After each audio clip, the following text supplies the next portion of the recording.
The Mermaid of Lake Superior. They say Lake Superior never gives up her dead.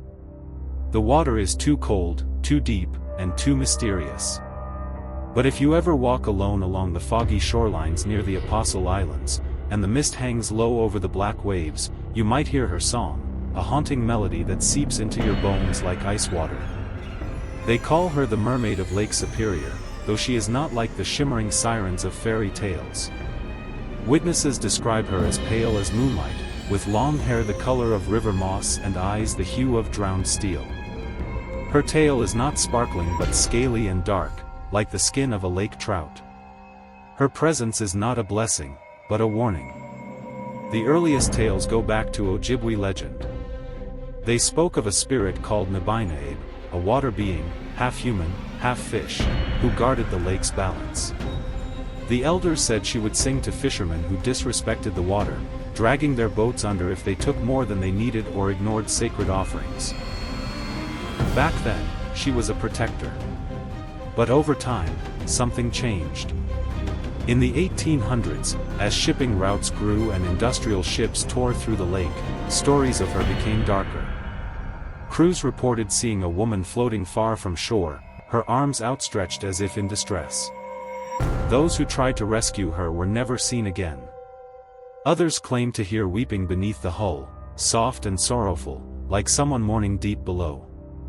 One famous account comes from 1923, when a cargo ship called the Edmund Lancer vanished without sending a distress signal.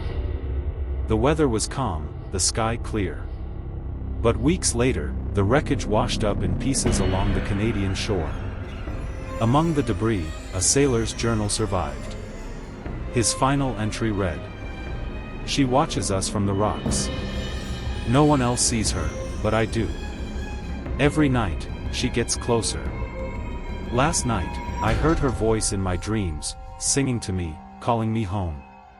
Modern accounts are rare but persistent. A pair of divers exploring a shipwreck near Isle Royale in 2005 claimed they saw something move in the darkness. One described it as a human face, with black eyes and gills instead of a nose. The other diver refused to speak about it at all. The dive was cut short, and both left the lake the next morning without explanation. Locals say she is drawn to sorrow. Lost hikers, grieving widows, lonely boaters, they are the ones who report her most. Her song is not always audible, but somehow it's felt. A chill in the air. A pressure in the chest. A sudden pull toward the water's edge. Skeptics blame hypothermia, hallucinations, or simply folklore. But even they hesitate before swimming in Superior alone after dark. The lake is vast and silent, and some silences are too deep to ignore. A legend? Perhaps. But consider this, Lake Superior holds more water than all the other Great Lakes combined, and it could cover all of North and South America in a foot of water. Its depths reach over 1,300 feet, and many wrecks have never been found. If anything strange were to survive unseen, it would be here. So if you ever visit Lake Superior, especially when the moon is hidden and the water is still, stay close to shore.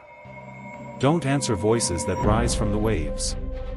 And if you see a woman weeping on a distant rock, turn back. Because she is not lost. She is waiting. Waiting for the next crocs.